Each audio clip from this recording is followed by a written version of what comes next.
So today, are you talking, you're continuing, well, I'll just introduce you, you can say what you're gonna do. Sure. Good morning, Irma.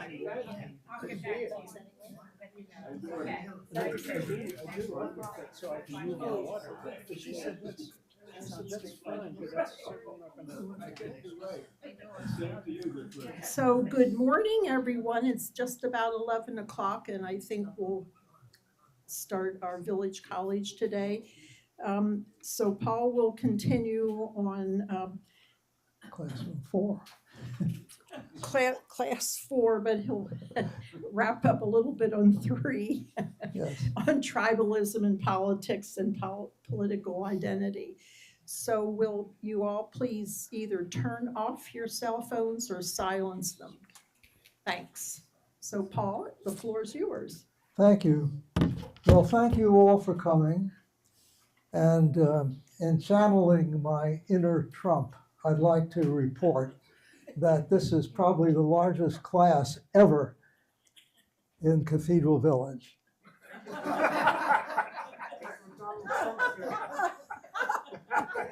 Took me a while.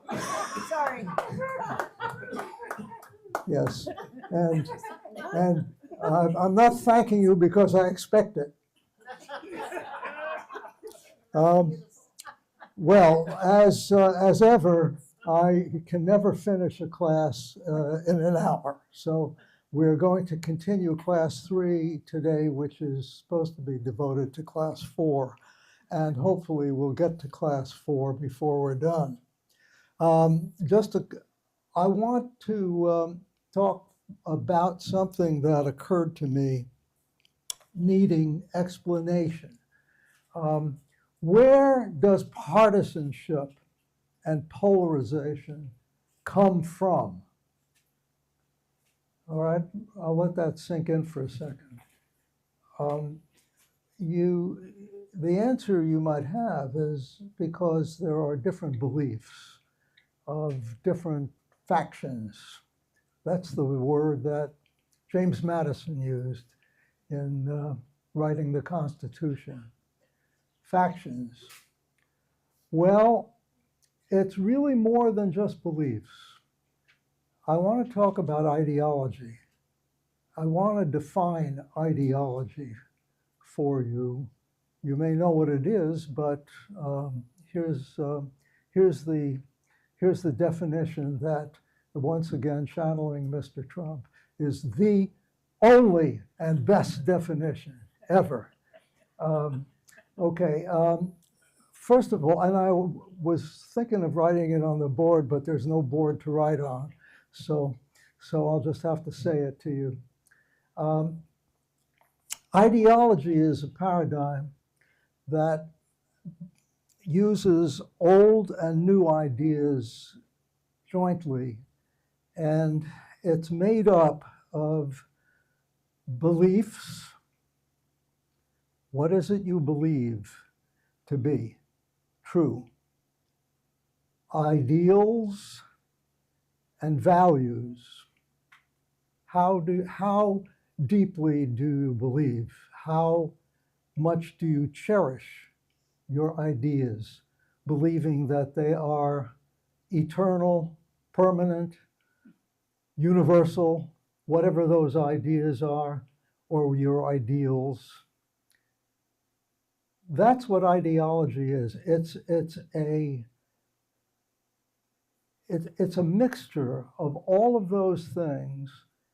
And when you are an ideologue, that is, you believe to a particular set of beliefs, ideals, values, traditions,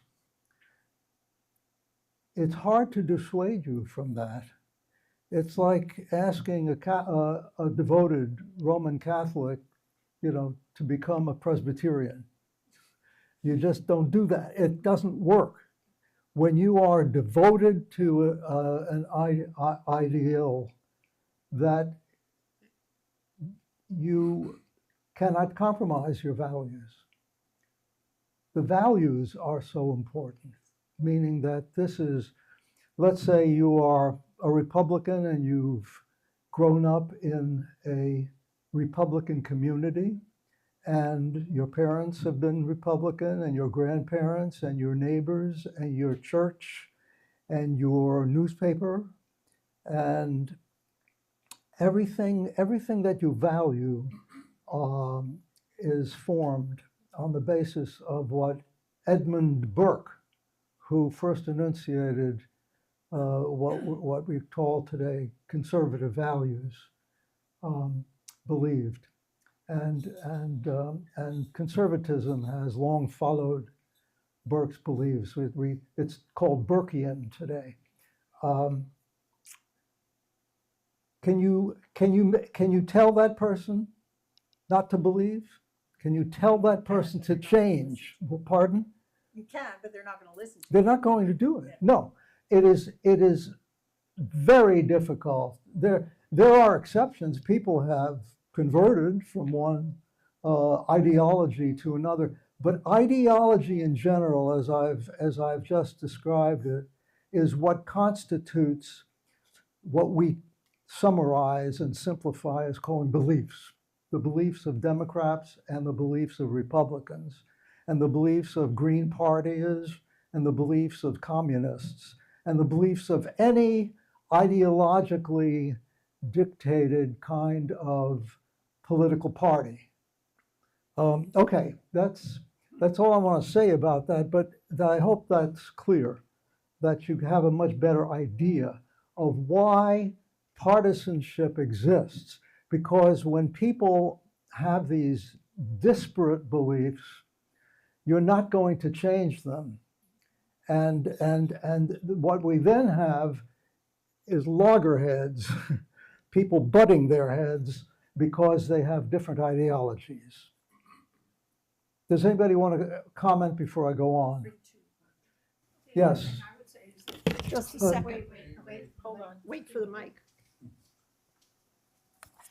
The only thing I'm thinking as you say that is that in this particular case, I mean, I was a Republican years ago, but the Republican Party itself has changed. And so those people who were Republicans, I still have the same ideals that I always did, but the party changed. So I do think people can change. People change? Well, I didn't change, but the party changed. Oh, the parties So what I'm continue to saying is evolve. that to be a Republican forever and ever and ever, because Yes. I was one, no Yes. longer makes sense to me. The label of a political Does that make party sense? is quite evolutionary, and that's what I'm talking about here. That's what you see up on the board. What I've started with is the left wing. The left believes, and that's what I've been talking about. There's the old left, which comes from the basically the Constitution. But I made a little list of the names of different parties that are left wing and right wing. Could you move your mouse so we can see that? Could you move your mouse so we can see that? What is it you want to see? I want to move that thing off of it. You got it. You got it. Oh, okay. The left wing, Democrats, liberals, socialists, progressives, communists, Green Partiers, democratic socialists, working families, alliances, party. Those are all left-wing parties. The right-wing, Republican, Libertarian. Libertarian is actually supposedly centrist because it's based on the thing I have up on the screen. The old left is basically libertarian, except the libertarians have been allied with the Republicans in Congress. The two most prominent ones are Ron Paul and his son Rand Paul, who is in the Senate today. So libertarians can choose which way they want to go. I believe that the Koch brothers have been libertarians, and they are very much Republican allied. Okay, so the Constitution is the basis for belief and ideology. So what you see up there, popular sovereignty, freedom, individual freedom, social justice, viable societies, these are all part of the ideology of both the Republican and the Democratic parties. But then it goes on. And just as a review, since I covered this last week, the evolution of liberal ideology after the Depression and World War II, and then we had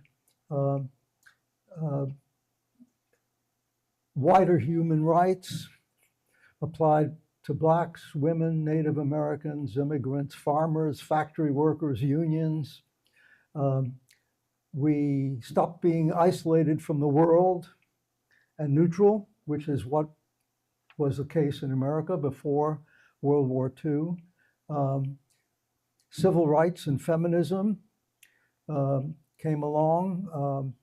The trend toward egalitarianism was misconstrued by many anti-communists, which is also another feature, as socialism.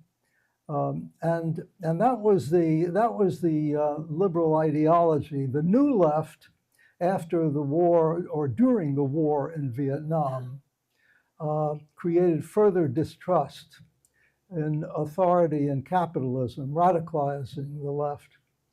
This was termed counterculture.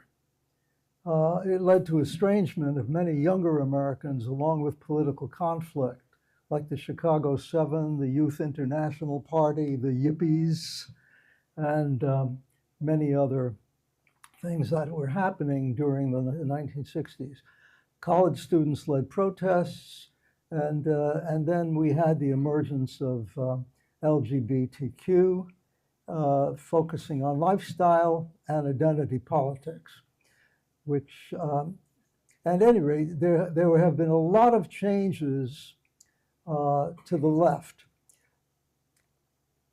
One of the things I said last time, and I want to say it again, is it was during the 60s that people began to be judged, not on their character or their abilities, but on our assumptions about them as members of groups.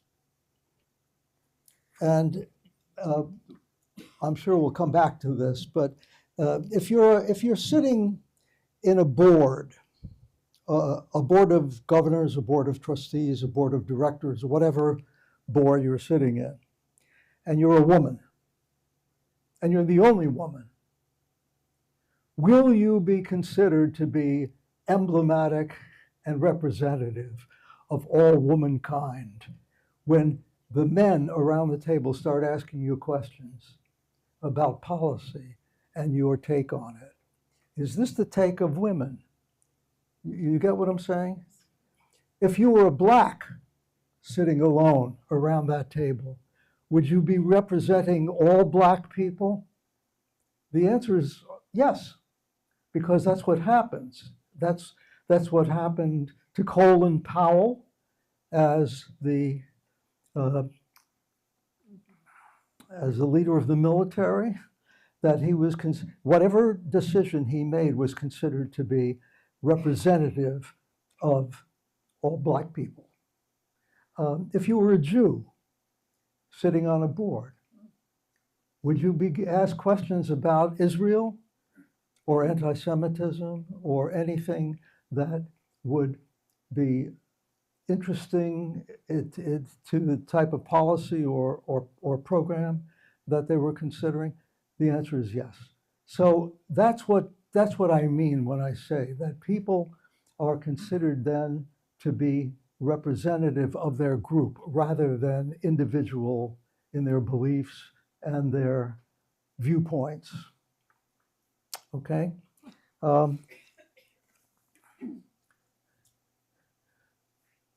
We keep evolving.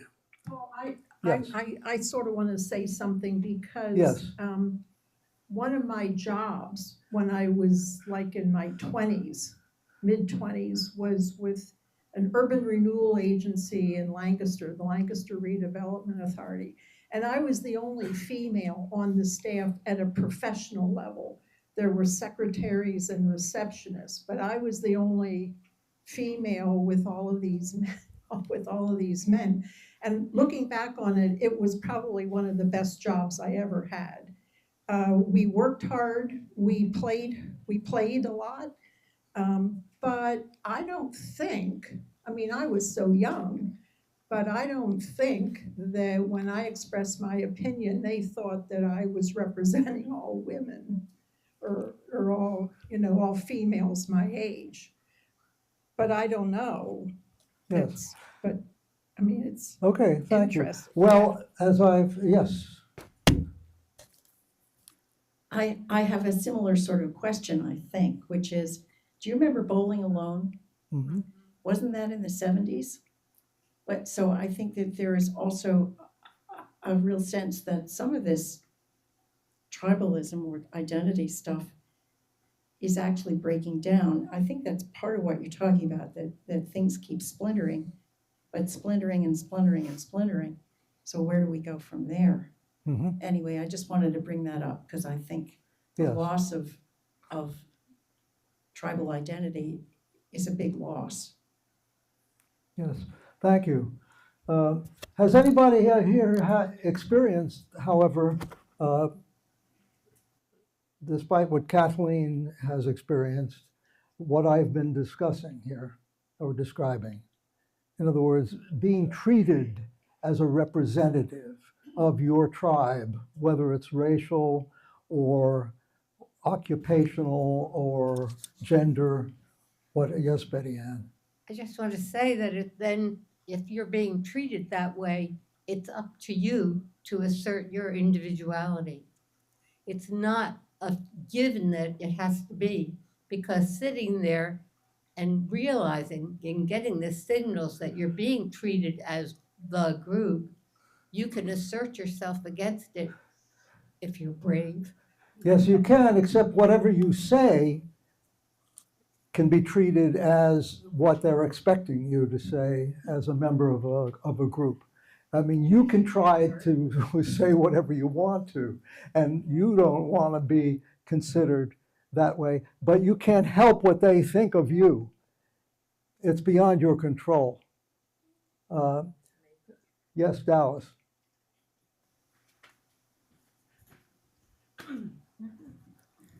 When I was in high school, Fellowship House, Marjorie Penny came and drafted 4 people, different ethnic groups, to form a panel to go around schools and discuss various things.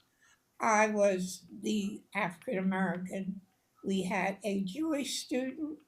We had a student, Hispanic background, and white, Caucasian. And we wrote our own speeches. And of course, I talked about the segregation while we're fighting World War II. The Jewish lady, she spoke about the Holocaust. And we went to different schools with that panel and discussed various things that were happening right there during World War II. And we were representative of the things that were happening to our specific group. Okay, thank you. Bob has his hand.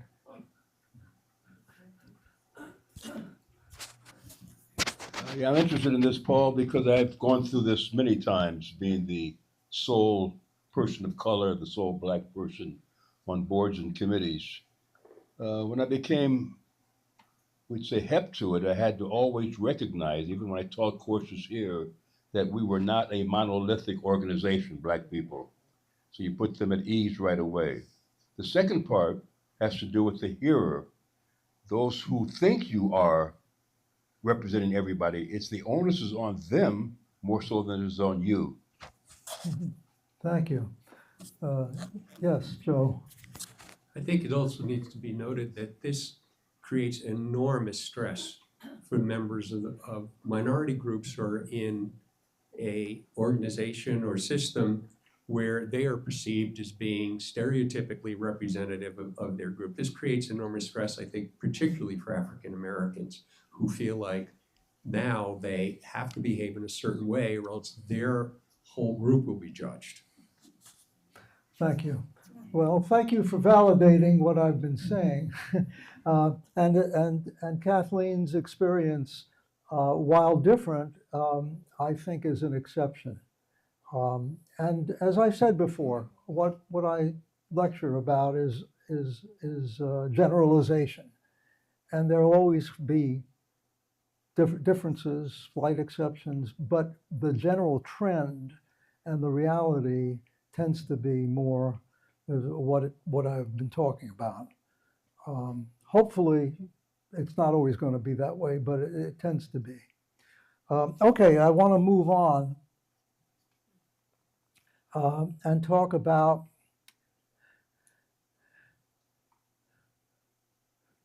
okay.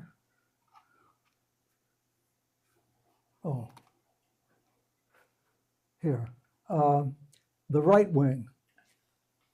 The right wing, as I said earlier, was identified and defined in its early days, the old right, by the Enlightenment and by a person who was in Parliament, Edmund Burke,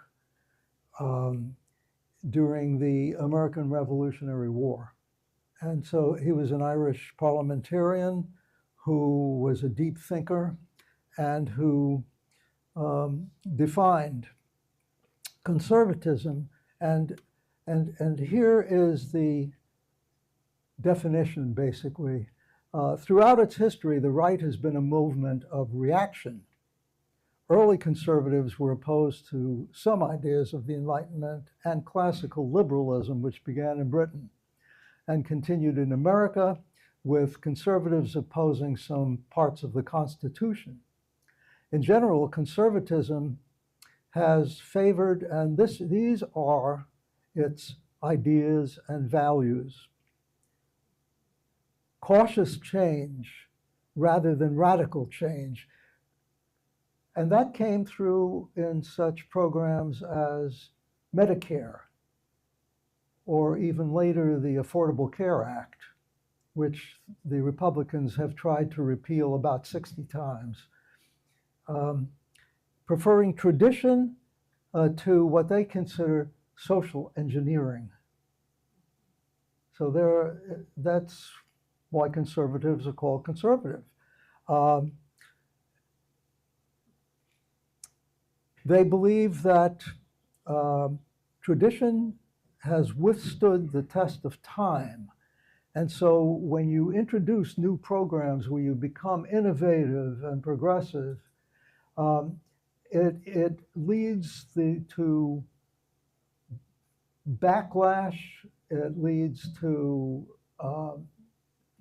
pain for some people who are supposed to be beneficiaries, and it does not benefit society.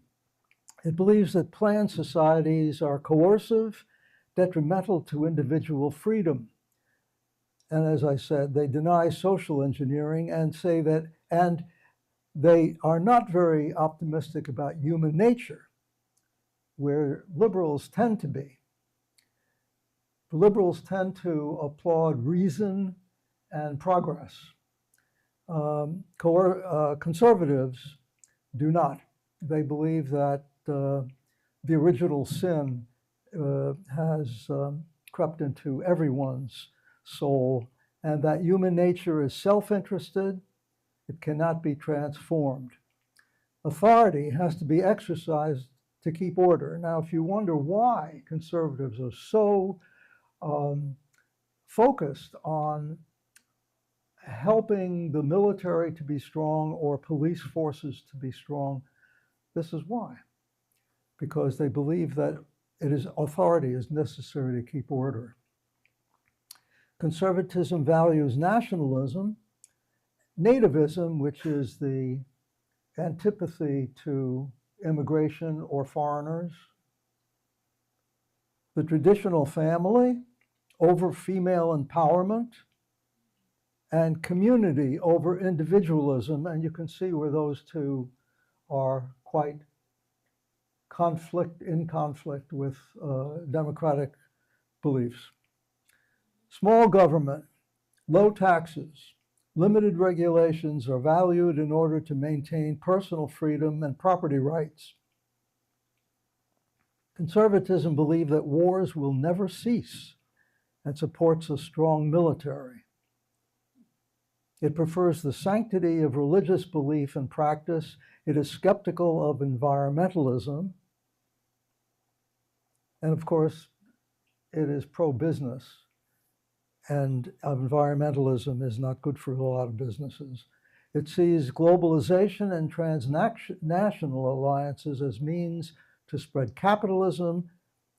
It supports nationalistic goals. So when Trump talks about America first, you can see why so many conservatives support that idea. Overall, conservatives have a strong propensity to keep things the way they are. So they talk about the status quo. They reject perfectionism and assume that all the really important questions facing humanity have already been answered. Many conservatives see themselves as guardians of an endangered civilization and believe that the left is falsely magnifying or creating crises to empower and enrich themselves and weakening America. Well, that's the old right. What's the new right? The new right began with William F. Buckley, and at the same time in Congress with Newt Gingrich and his fellow instigators. The birth of the new right in the 1960s, Buckley saw the balance of values such as individual liberty and the free market with American tradition and religious values, and America's role in the crusade against communism. So the new right became more strongly religious. It had not had been until the 60s. That is why so many religious people are now Republican, because there was a big drive to recruit religious believers, particularly in fundamentalism, leading to mega churches, celebrity pastors, and a strong role of religion in politics. In the early 2000s, many conservatives were dissatisfied with the right's leadership and accomplishments, which led to the rise of the Tea Party, which opposed the growth of the federal government, financial bailouts to failing banks and corporations, higher taxation, and excessive regulations. So you see, this is not something new. Well, what happened? More radicalism happened. Today's radical culture warriors. So we are a conflicted nation. Corporations have gotten larger and wealthier by laying off workers. And when they do that, their stock market value goes up. Offshoring, meaning importing goods from India and China and Bangladesh and so on, and adopting new technologies. Globalism has moved companies overseas, closing factories, leaving communities poor, destitute. Religious secularism is rising. School systems, public transit systems are underfunded. Affordable housing is less available. Homelessness is rising, and many middle-class families are struggling or impoverished. Both legal and illegal immigration has grown, along with resentment by citizens at the services these minorities, immigrants, receive over the needs of citizens. And this has now been characterized as a major reason for Democrats' loss of seats in Congress or in state legislatures. Cities experience more crimes. Many have been depopulated by people moving to suburbs. Government programs to help groups deemed to be marginalized, such as Blacks, Asians, Middle Easterners, also create resentments among citizens who feel bypassed and disrespected. A sexual identity megaphone, LGBTQ, has been thrust upon a somewhat unwilling public, and college-educated citizens are more affluent than members of the working class. This has led to populism, a very strong and powerful, more than strong, powerful force in American politics today among groups and that feel resentful and aggrieved. Recurring polls have registered dissatisfaction with America's current status and show pessimism about the future. Partisanship has deadlocked Congress and a number of state legislatures, and individual citizens now see members of the opposite political party as morally contaminated and therefore enemies, getting to that conflict of ideologies that I was talking about earlier. Polarization is rampant. Both political norms and civility have been overturned. Hate groups and political violence have multiplied and escalated. Many Americans now judge fellow citizens by their political party affiliation rather than other characteristics. Both tribalism and political identity are at the center of this period of American dysphoria. All right, new identities have emerged from splinter groups within conservatism. The white supremacist, ultra-nationalistic, anti-Semitic, and fascist, alt-right, alternative right, alternate right, Christian nationalists, paleo-conservatives. Have you ever heard that term? That is a real term. Patrick Buchanan was and is a paleo-conservative, and there is a paleo-conservative party. And as the root paleo suggests, it's the old right.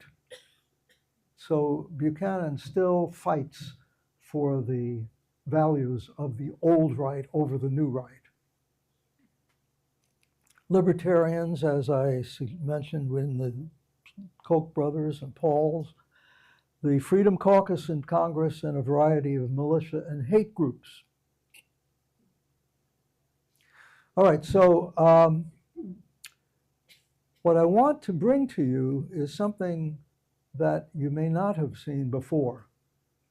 And now that we have distinctive right and left definitions, how do they vary in terms of their moral values? And the liberals believe in care versus harm. So this now sets up a dichotomy.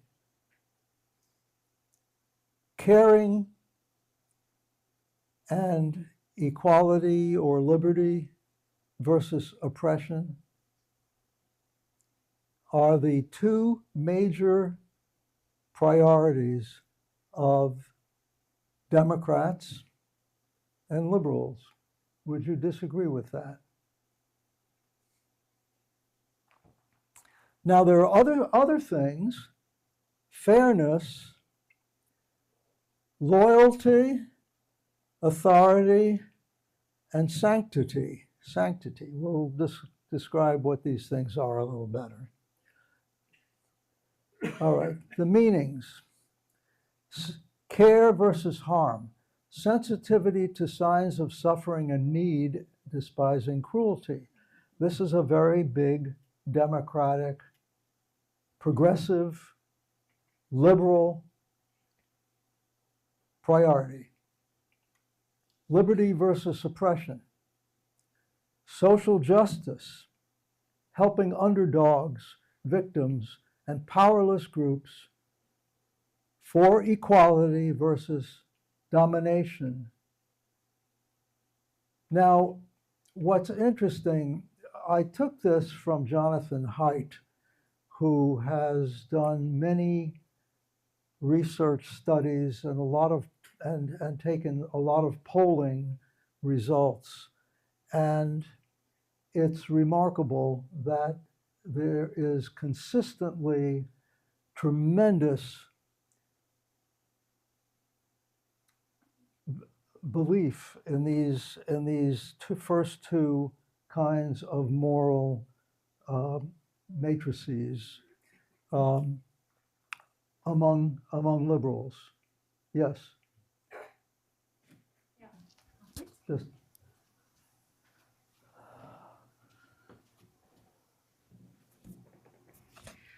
Yes, I mean, as you're speaking, I agree that care versus harm is part of it, but also, yes, I think even further, the background for this is a view of how humans operate on a communal level or on an individual level. So the Democrats seem to have more of a communitarian view of how society works, that we care for others.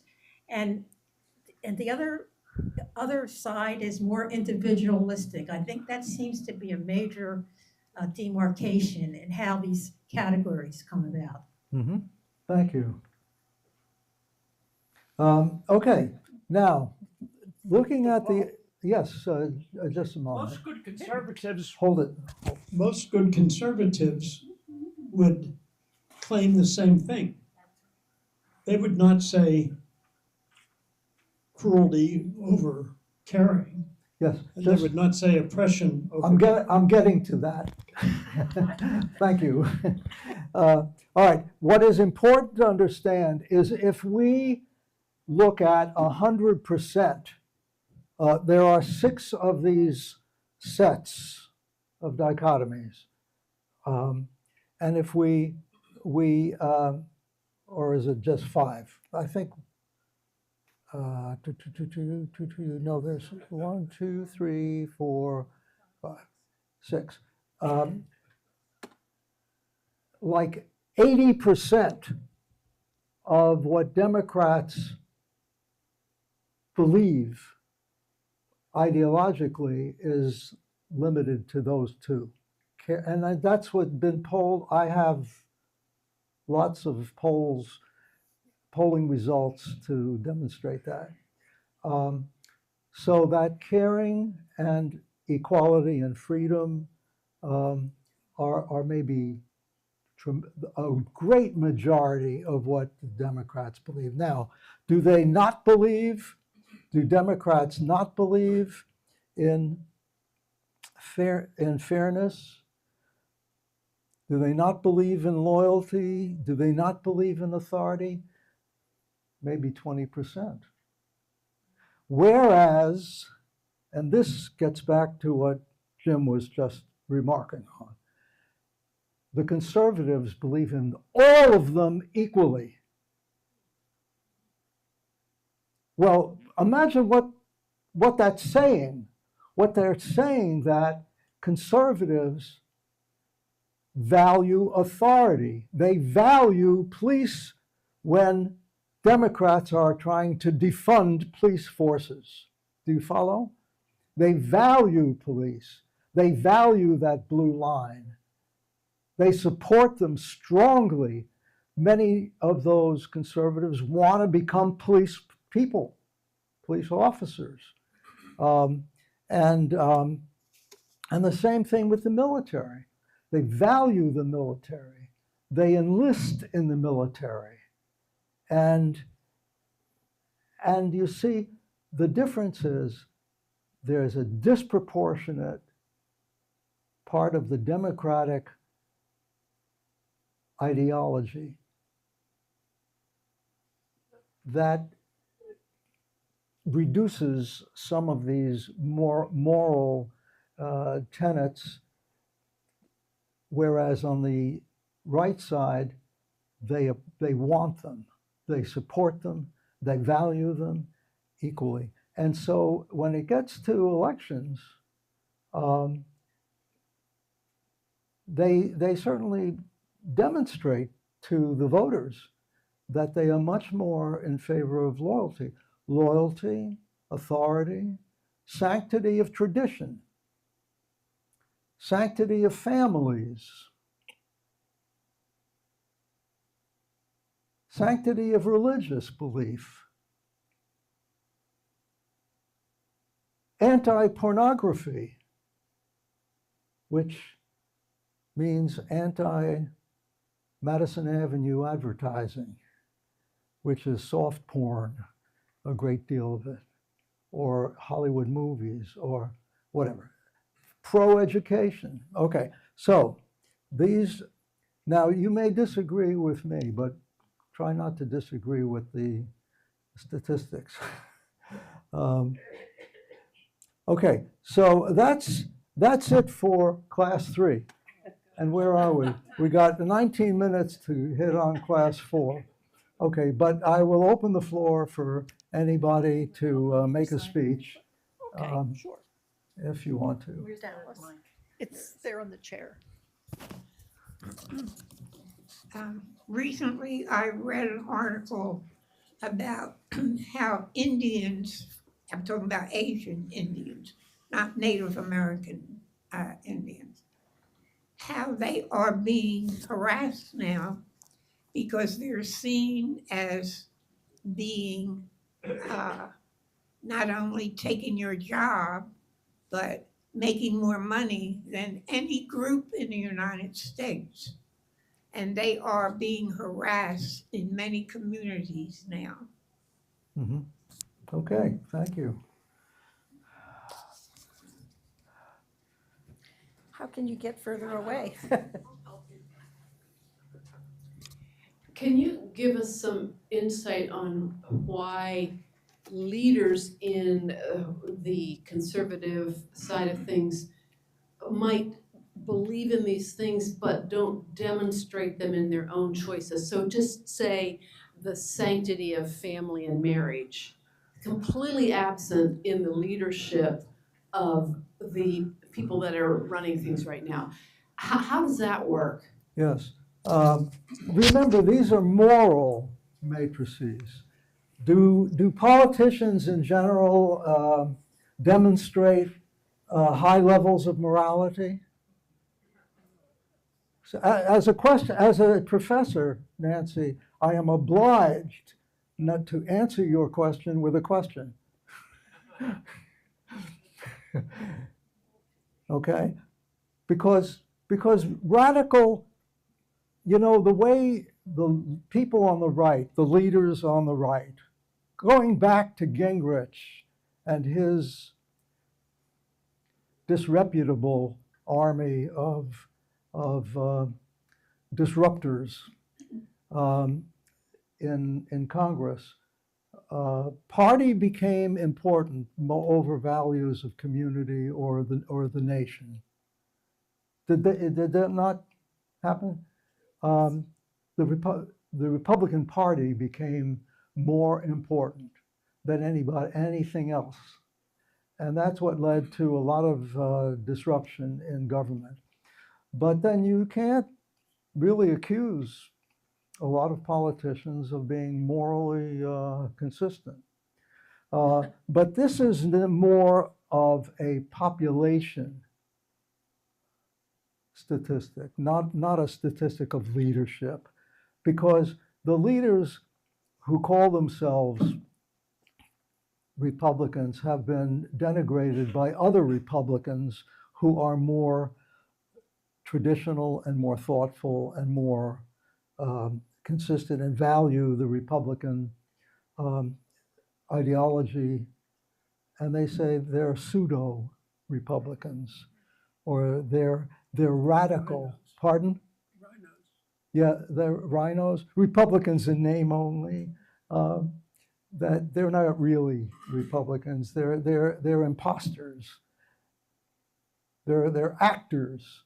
They just doing this for self-interest and not for the good of the party, not for the good of the nation.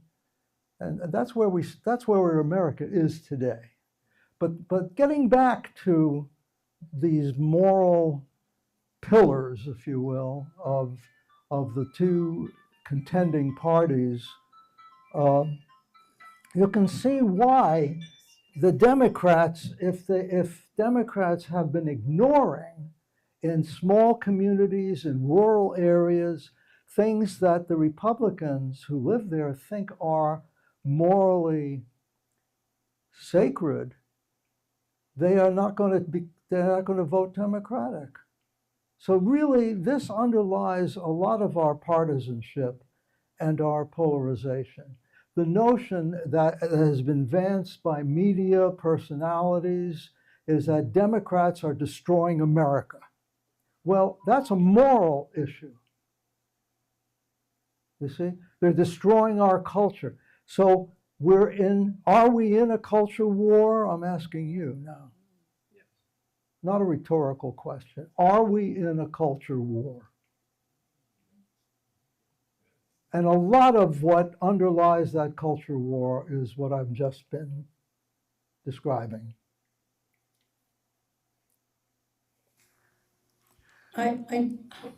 Okay. It seems to me that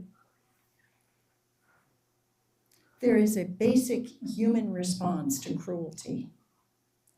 And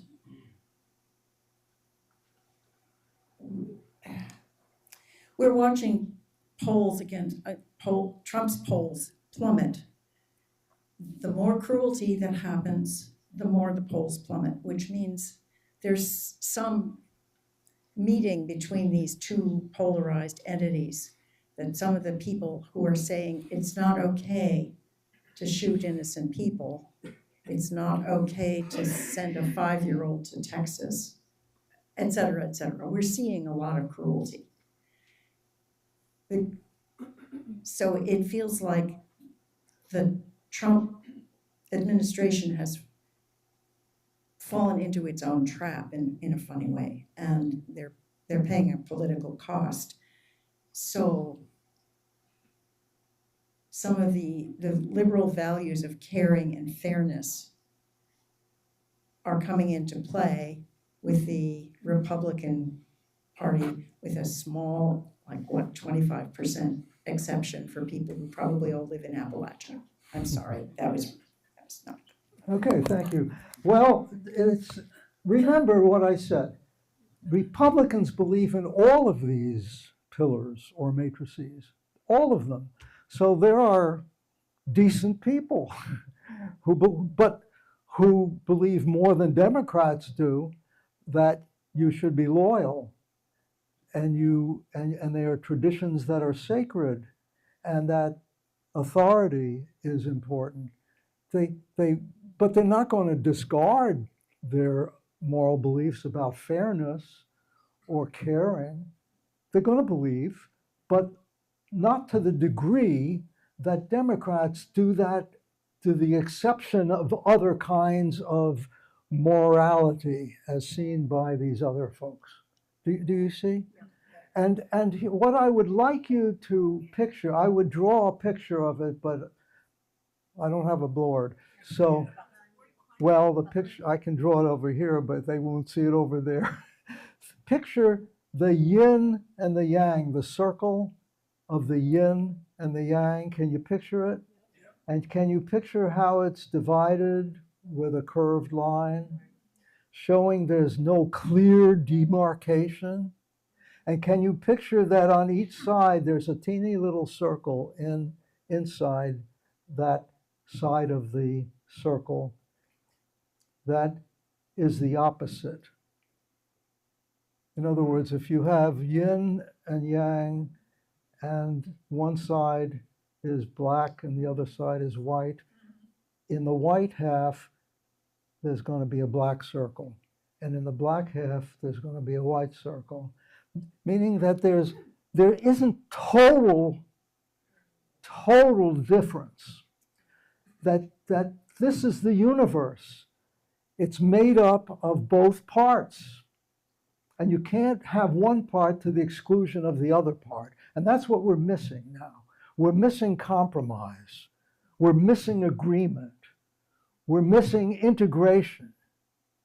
Are we not? And that is what's destroying America at the moment. Let's hope that it will rebound. So let's move on then to whatever I can give you in the next 10 minutes. I think the thing we have to say at the very outset is sexual and gender identity is a very big American focus. And what I'd like to do is just define some terms.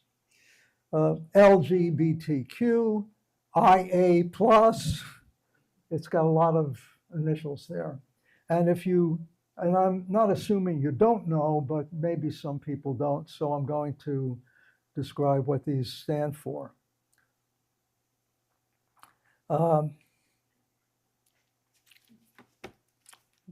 Let's see. L stands for lesbian. G stands for gay.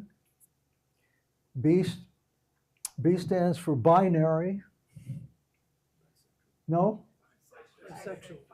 Wait, what? Bisexual. Bisexual. Yes, but now, yes, then it says here, lesbian, gay, bisexual, transgender, queer, and questioning. However, there also is the term binary.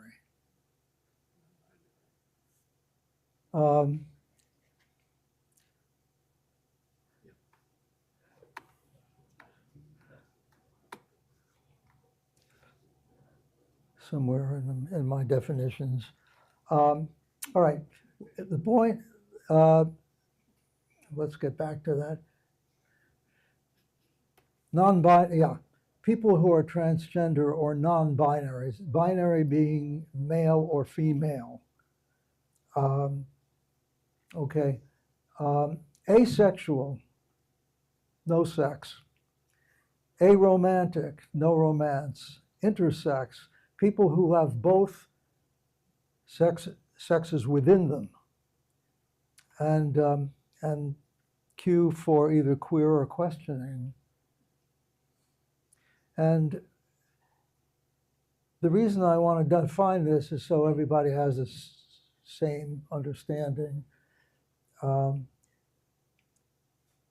There may be an LGBTQ community defined by shared culture, by shared geography, such as gay villages, or by participation in organizations.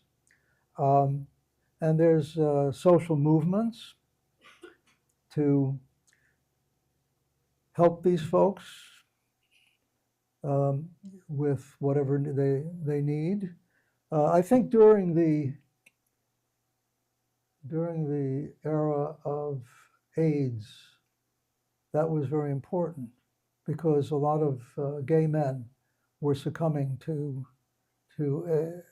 AIDS.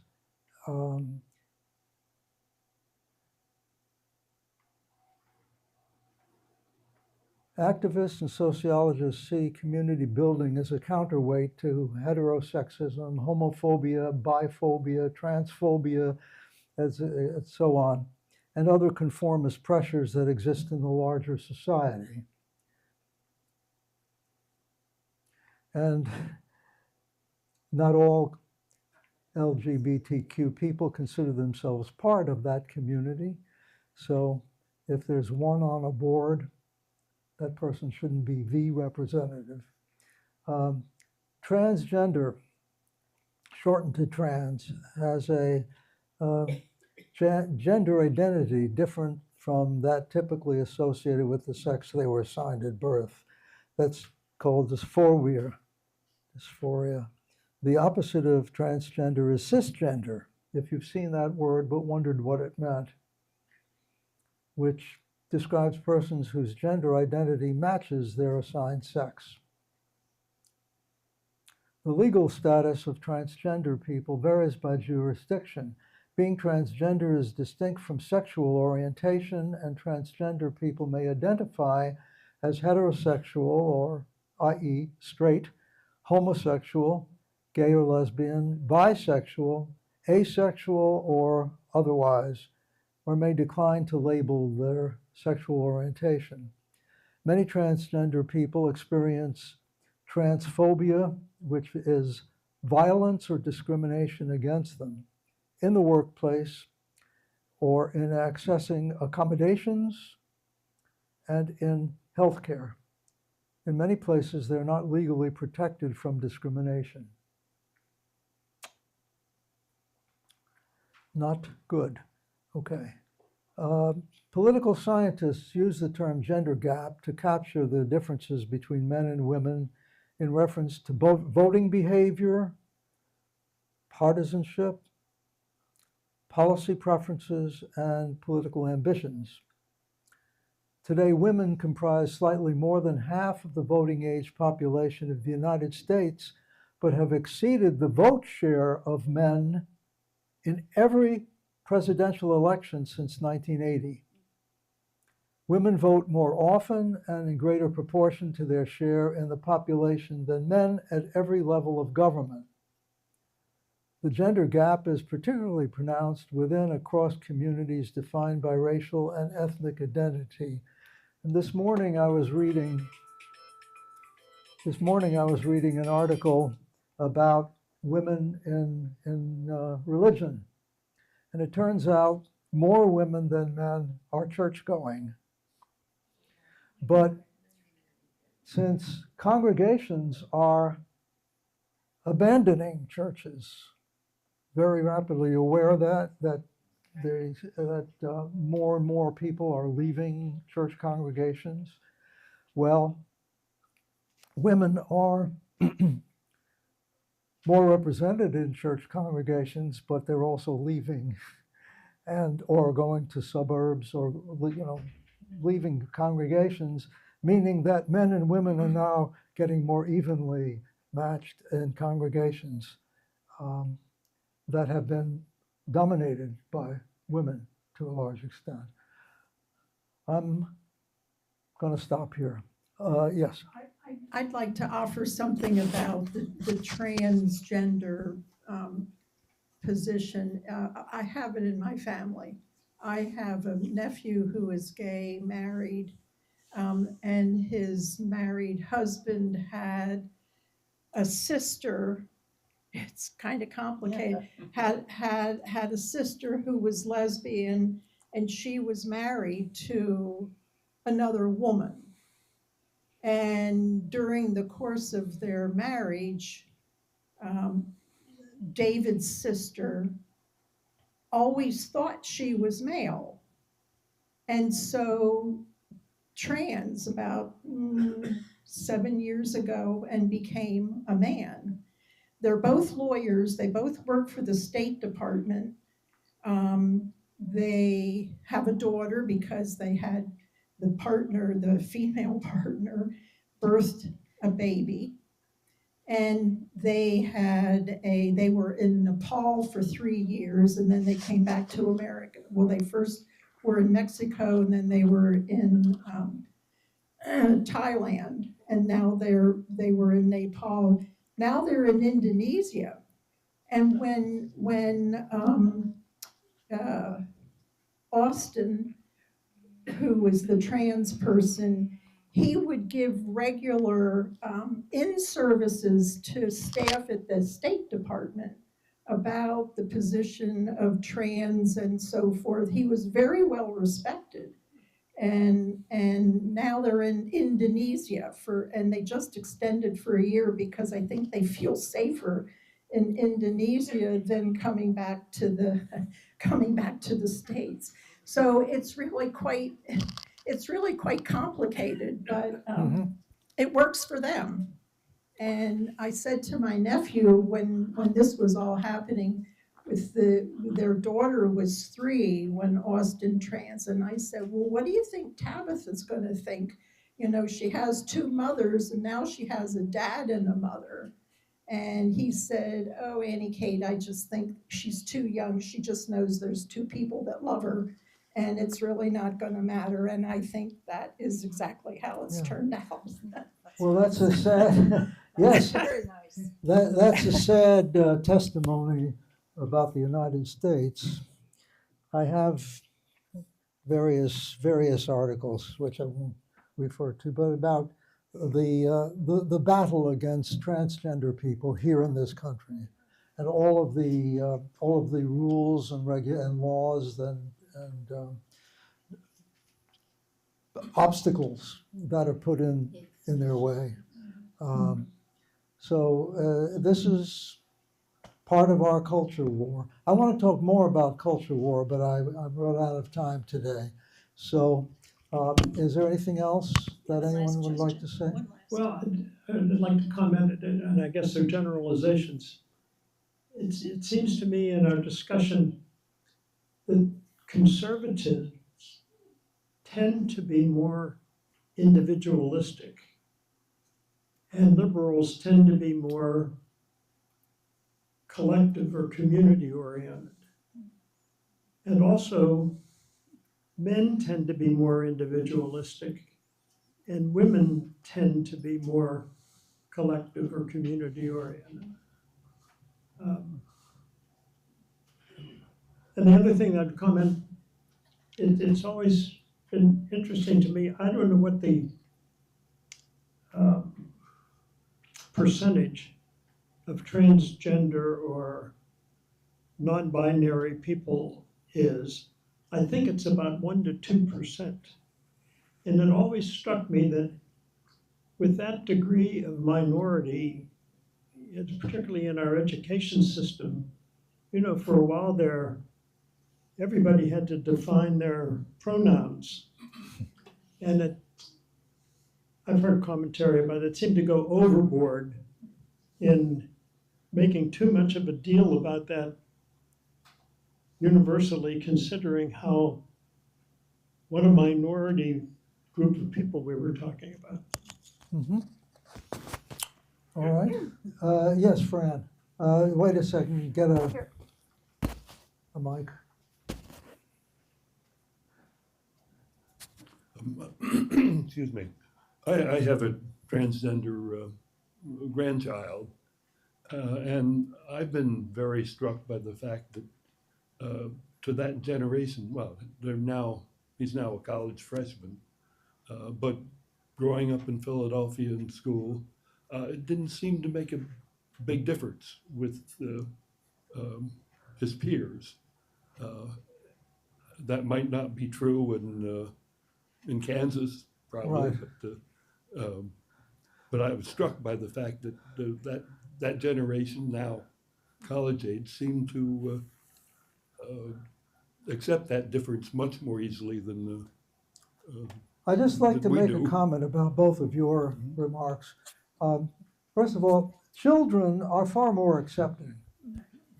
Even when we were in the midst of black-white conflict, black and white children would play with each other. You would see them, and you would just feel so fine. They were so adorable, and you said that's democracy among children, because they accepted one another.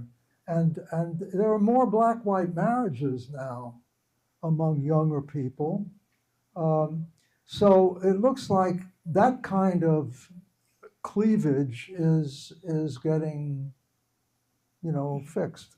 But and we have yet to see that among the transgender population. But what I wanted to say to your remark, Jim, you were talking about men and I being individual. And I wanted to say, I meant to tell you that one of the aspects of the new right was hypermasculinity. There's been a lot of articles about that, about how men are supposed to be men. And so consequently, they're trying very hard to demonstrate that they are male. And it's not a good thing necessarily, because there's such a thing as toxic masculinity, you know. Yes, wait, get the, can you, Could I just ask a question though? yes. It seems to me that today, there are many more people who are independent voters. And is that ever gonna change the Democrat and Republican parties? Because I think with all these things like young children being more open to different races and different cultures, do you think the end of the political system as we know it could happen? It could happen. I never try to make predictions because who could, You just let life take its, take its way. But I see signs that change is happening among the youth, and I take that as a good sign.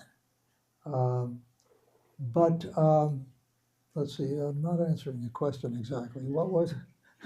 I was just wondering if the growth of independence. Oh, independence. Who would believe in Okay, no. values from both parties? No, you don't think so?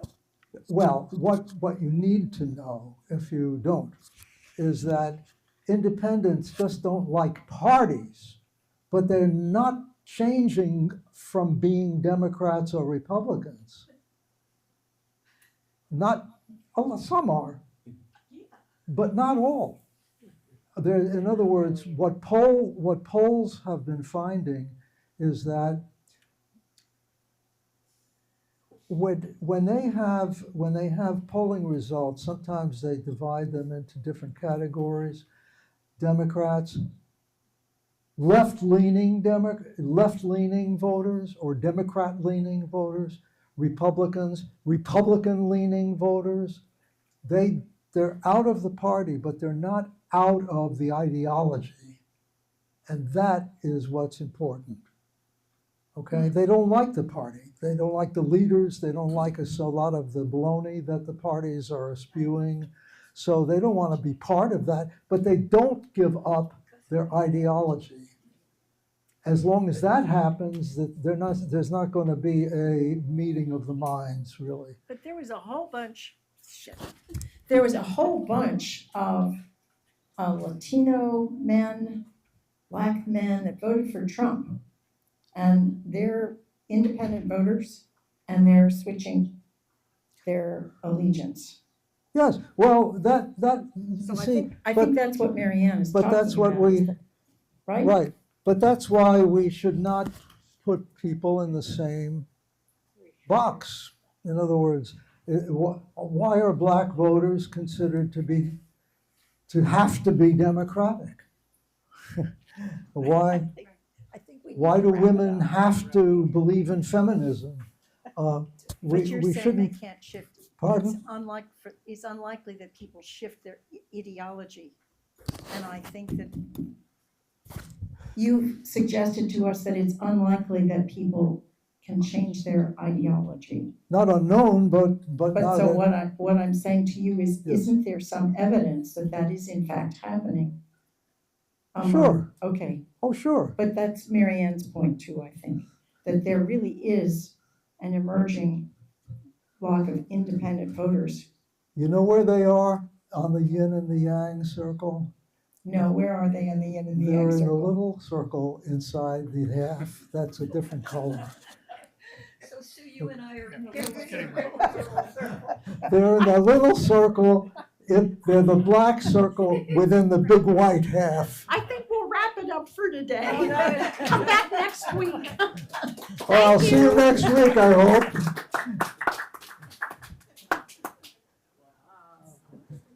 I have a beef with the listening, in which we looked at all